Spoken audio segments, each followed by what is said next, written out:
This will be my final installment on string crossings. We're going to start with what Carl Flesch called the finger stroke.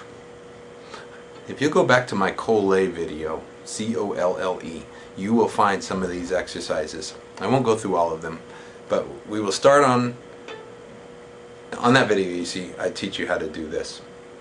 But we'll start on, say, the A string, keeping the arm still, only opening the fingers. You're going to bow maybe 3/4 of an inch, and then bring them back. Watch the top of my hand. It doesn't move. The finger stroke. Now, you can make it somewhat legato. It's not something I actually play with as far as a technique. It's just the beginnings of finger flexibility. If I were doing something pretty legato, do you see some finger flexibility there? Okay, so that's where we're going with it. But how we apply it to string crossings is if we set the bow on D string and A string, both strings, balance it right on both, maybe in the balance point. Okay? I want you to start with your fingers pretty curved. See? Everything's pretty round. See my thumb?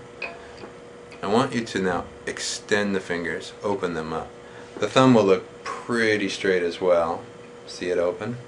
This should pivot your bow off of the D string, just with the fingers. Okay?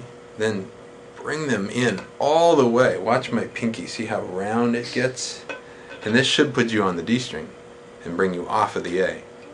Now, let's bow, down bow with our fingers really curved on D. Open them up, bow maybe 1/4 of an inch on A. I didn't do it with the fingers, I did it with the arm. I bowed like that. Curve them up, down bow on D. Open them, up on A. Watch my arm. This is all finger motion for the string crossing. The arm is just doing the stroke itself. Now, I want you to do it legato. And now, see if your wrist can't start to become involved and make circles. The hand will start to make circles. When the hand becomes involved, the fingers will reduce the amount of motion because you're putting the two together. The fingers are still moving, for sure. Now let's add the forearm.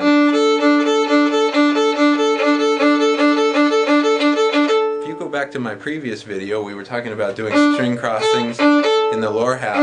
It's just a rotation of the forearm.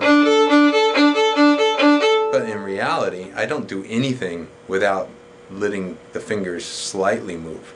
They're not an action as much as a reaction to what's going on. They just follow behind. If I open the arm, the fingers are loose. I'm not pushing them out and pulling them in anymore. By the time you get into the big motion, the fingers are just flopping in the wind. You actually can get too loose with the fingers so that it becomes unstable. But the way your hand and fingers can follow behind is just by a looseness in the wrist and a looseness in the fingers, and then you make the big motions with the arm and they just react to that motion. You're not doing this anymore. Understand? So the final installment on string crossings is adding that finger and wrist flexibility and putting it all together. You can just stay near the middle of the bow on D and A.